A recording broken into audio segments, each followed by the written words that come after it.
आज प्रीपोजिशन के part third में हम लोग चल रहे हैं। इसमें कुछ प्रीपोजिशन है between, among and amongst, along, behind, without, about, till, until, within, across, round और around। इसका आज हम लोग प्रयोग चलेंगे। तो सबसे पहला प्रयोग चल रहे हैं बिटवीन, अमंग एंड अमंगेस्ट। तो दो के बीच बिटवीन तथा तीन या तीन से अधिक के बीच अमंग या अमंगेस्ट का प्रयोग होता है। जैसे my house is between two trees, मेरे घर है दो पेड़ों के बीच। तो दो के बीच में बिटवीन, लेकिन यही रहता तीन या चार या पांच पेड़ के बीच, तब क्या लिखते? My house is among 3 trees, 4 trees, 5 trees। तो दो के बीच में किसका प्रयोग? बिटवीन का प्रयोग। These mangoes will be distributed, इन आमों को बांटा जाएगा। किसके बीच? चार लड़कों के बीच। तो क्या आया? Among 4 boys। या हम लोगों के बीच, तो amongst us। तो amongst के प्रयोग में ध्यान दीजिएगा कि तीन या तीन से अधिक के बीच, उसके बाद जो नाउन या प्रोनाउन आएगा उसका पहला लेटर वॉवेल से शुरू होगा। तो वॉवेल से शुरू होगा तो उसमें अमंगस्ट का ही प्रयोग करेंगे। जैसे अस है तो यू क्या है? वॉवेल है। तो ऐसी स्थिति में हम अमंगस्ट का प्रयोग करते हैं। अगला प्रयोग है along, behind और without। तो along का प्रयोग के किनारे, along का प्रयोग के किनारे, behind का अर्थ के पीछे। तो यहां पर लिखते हैं along का प्रयोग किस अर्थ में? के किनारे। behind का प्रयोग किस अर्थ में? के पीछे। और without का प्रयोग दो अर्थ में, एक के बिना और दूसरा के बाहर के अर्थ में। दो अर्थ है विदाउट का। तो पहला एग्जाम्पल लेते हैं। He was walking along the road। कहाँ टहल रहा था? along the road, रोड के किनारे। along the river, नदी के किनारे। She was sitting behind me, वह बैठी हुई थी। कहाँ बैठी हुई थी? Behind me, मेरे पीछे बैठी हुई थी। He always travels, वह हमेशा यात्रा करता है। Without ticket, बिना टिकट के। राहुल was standing, राहुल खड़ा था। Without the gate, without the gate मतलब गेट के बाहर खड़ा था। तो विदाउट का ये दो अर्थ में प्रयोग याद रखना है। अगला प्रयोग है अबाउट का। अबाउट का देखिए किस किस अर्थ में इसका प्रयोग होता है। जैसे I know nothing about him, मैं कुछ नहीं जानता हूं। अबाउट हिम, उनके बारे में। तो पहला प्रयोग अबाउट का के बारे में। He was wandering about, वह भटक रहा था। About, इधर उधर। तो about का दूसरा प्रयोग किस अर्थ में? इधर उधर। He was wearing a gold chain about his neck, वह एक गोल्ड चेन पहने हुए था। About his neck मतलब अपने गर्दन में, मतलब गर्दन के चारों तरफ। यहां पर इसका भाव है के चारों तरफ। और के चारों तरफ के अर्थ में ध्यान रखिएगा कि कोई गति नहीं होगी उसमें। के चारों तरफ के अर्थ में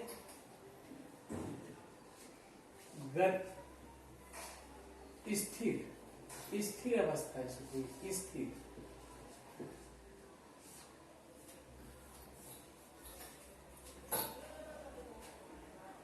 तो के चारों तरफ के अर्थ में कौन सी अवस्था? स्थिर अवस्था बताने के लिए अबाउट का प्रयोग करते हैं। अगला प्रयोग, इट इज अबाउट 10:30, मतलब 10:30 के करीब हुए हैं। तो यहाँ अबाउट का अर्थ हो गया के करीब। The train is about to start, train खुलने के करीब है, मतलब खुलने ही वाली है। The teacher is about to come, मतलब शिक्षक आने ही वाले हैं, मतलब आने के वो करीब हैं। तो यहाँ पर अबाउट का प्रयोग हुआ के करीब के अर्थ में। दे आर क्वारलिंग, वे लोग लड़ रहे हैं। अबाउट मनी, पैसे को लेकर, मतलब पैसे से संबंधित बात है। पैसे को लेकर मतलब पैसे के संबंध में, पैसे को लेकर या पैसे के संबंध में।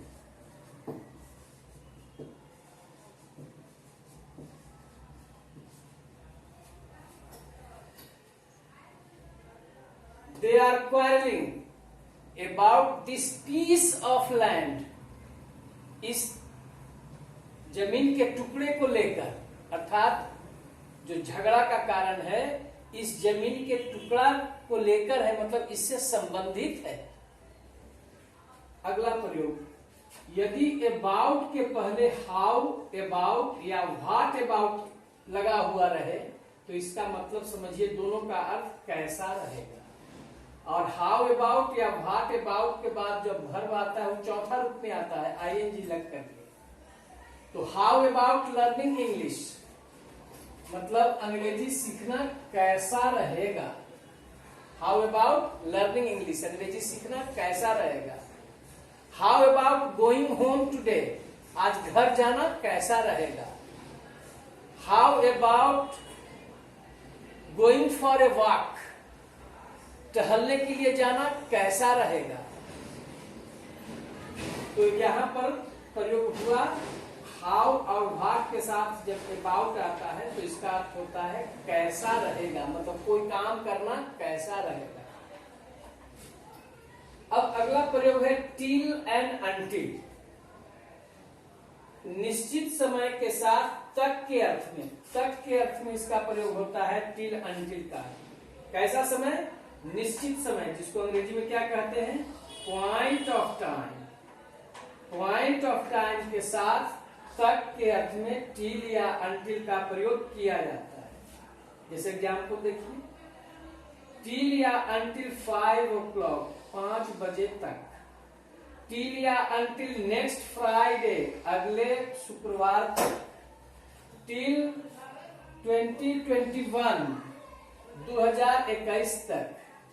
टिल नेक्स्ट अप्रैल, अगले अप्रैल तक। टिल नेक्स्ट विंटर, अगले जाड़े तक।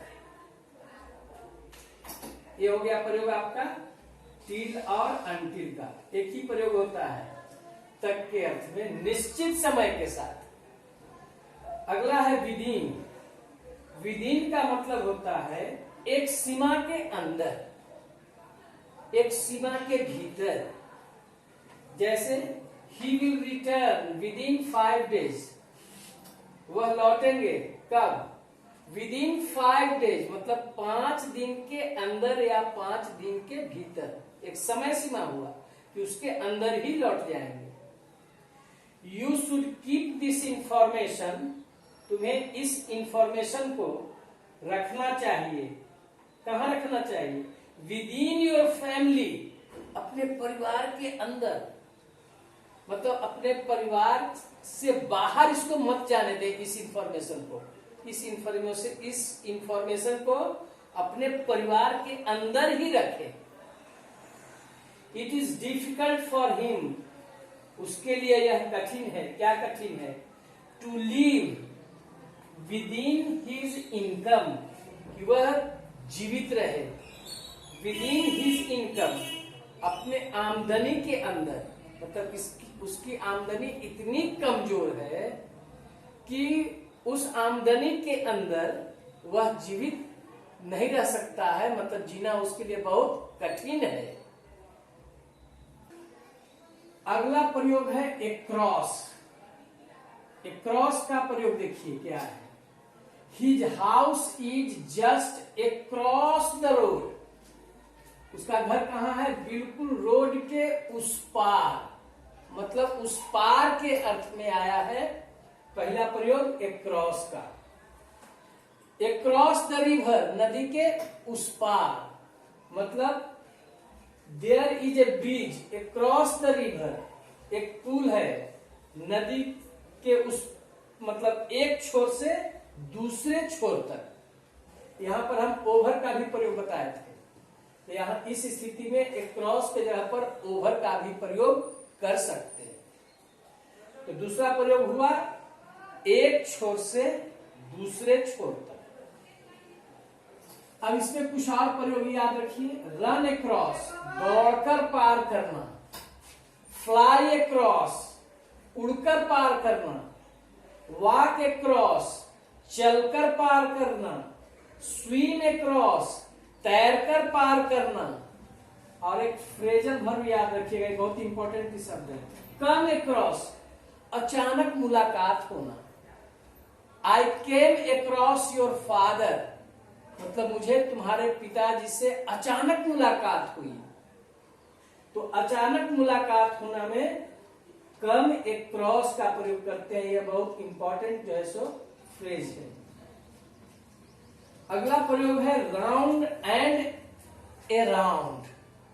ये दोनों में कंफ्यूजन होता है, इसको ध्यान रखना है। राउंड का प्रयोग एक ही बात समझना है कि चारों तरफ के अर्थ में गति रहेगा, मोशन रहेगा, गतिशीलता। जैसे the earth moves round the sun, धरती जो है सूर्य के चारों तरफ परिक्रमा करती है, घूमती है, मोशन है।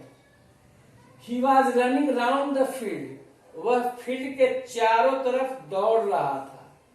रनिंग या walking round the field, field के चारों तरफ टहल रहा था, मतलब इससे मोशन, गति का भाव आता है। यही प्रयोग ध्यान रखना है राउंड में।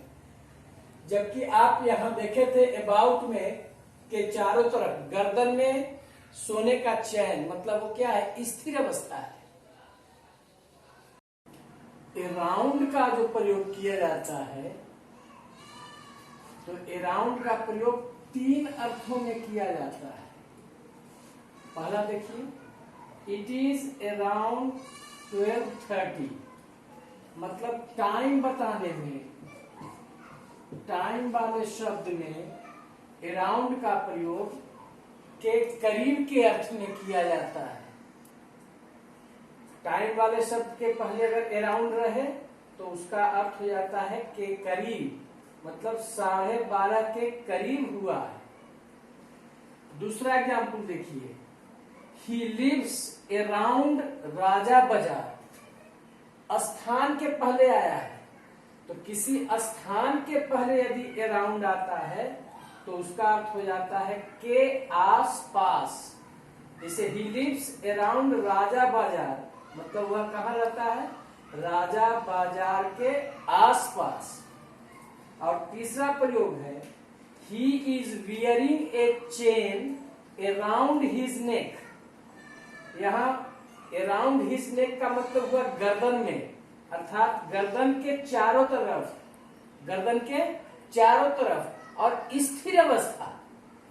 तो इस प्रयोग में हम अराउंड के जगह पर अबाउट का भी प्रयोग कर सकते हैं। इसका एक और एग्जाम्पल लेते हैं। पीपल आर स्टैंडिंग,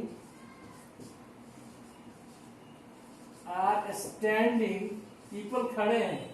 कहाँ खड़े हैं लोग? Around the leader, around the leader. Around the leader का मतलब क्या हो गया? यही चीज आया है कि चारों तरफ, लेकिन स्थिर अवस्था। जबकि राउंड में क्या बताए थे? राउंड में के चारों तरफ के अर्थ में गतिशील अवस्था, और अराउंड का प्रयोग जो किए हैं कि चारों तरफ लेकिन स्थिर अवस्था। तो स्थिर अवस्था में के चारों तरफ के अर्थ में अराउंड का भी प्रयोग कर सकते हैं और अबाउट का भी प्रयोग कर सकते हैं। इस तरह से जो है सो राउंड और अराउंड का प्रयोग पूरा हुआ। अगला प्रीपोजिशन जो है पार्ट थर्ड का थ्रू है। थ्रू का हमने 8 प्रयोग लिया है, 8 प्रयोग। पहला देखिए, I have gone through this book, मतलब मैं गया हूं इस किताब के शुरू से अंत तक।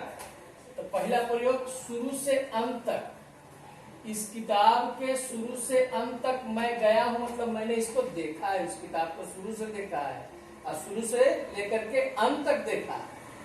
कहने का मतलब ये हुआ। दूसरा प्रयोग देखिए, he got this job through my uncle।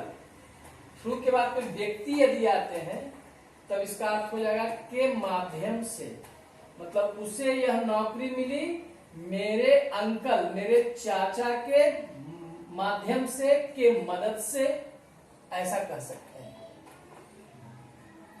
तीसरा प्रयोग, he was peeping, वह झांक रहा था, थ्रू द विंडो, खिड़की से, अर्थात खिड़की के माध्यम से वह झांक रहा था, वह बाहर का चीज देख रहा था खिड़की से, तो through the window.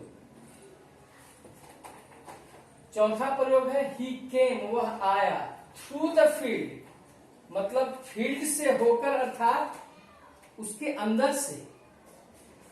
came through the forest, कैसे आया, जंगल से होकर, मतलब जंगल के भीतर से होकर के आया। तो से होकर अर्थात अंदर से के अर्थ में थ्रू का प्रयोग करते हैं। He is through his work now, वह जो है अब अपने काम को पूरा करने के कगार पर है, के कगार पर, मतलब कोई काम कर रहा है तो वह काम जो है अब अंतिम कगार पर पहुंच गया है, मतलब समाप्ति करने के कगार पर पहुंच गया है। तो यहाँ पर थ्रू का मतलब हुआ के कगार पर, के बिंदु पर। यू कैन बी सक्सेसफुल, तुम सफल हो सकते हो, थ्रू हार्ड वर्क, मतलब कठिन परिश्रम के माध्यम से, कठिन परिश्रम के जरिए। सातवां प्रयोग, आई हर्ड हिज वॉइस, मैंने उसकी आवाज को सुना, through the shouting of slogans, मतलब नारा जो है वह गूंज रहा था। स्लोगन्स मतलब नारा, जो नारा का जो गूंज था उसके बावजूद भी मैंने उसके आवाज को सुना। तो यहां थ्रू का मतलब के बावजूद। आई हर्ड हिज वॉइस, मैंने उसकी आवाज सुना, through the shouting of slogans, जो नारा की जो गूंज थी उसके बावजूद भी, तो के बावजूद के अर्थ में, उसके बावजूद भी मैंने उसकी आवाज को सुना। आठवां है ही वॉज रनिंग, वह दौड़ रहा था, थ्रू द स्ट्रीट, तो थ्रू द स्ट्रीट मतलब गली के एक छोर से लेकर करके दूसरे छोर तक, मतलब यहां पर थ्रू का जो प्रयोग किए हैं एक छोर से दूसरे छोर तक के अर्थ में किए हैं। तो यह 8 प्रयोग हुआ थ्रू का। यदि आपको मेरा वीडियो जो है पसंद आता हो तो इसे लाइक करें, लाइक करने के बाद इसको सब्सक्राइब करें, सब्सक्राइब करने के बाद आप नोटिफिकेशन बेल में जाएं और वहां ऑल पर इसको कर दें, ताकि आप हमेशा जो आने वाला जो वीडियो होगा उससे आप अपडेट रहेंगे।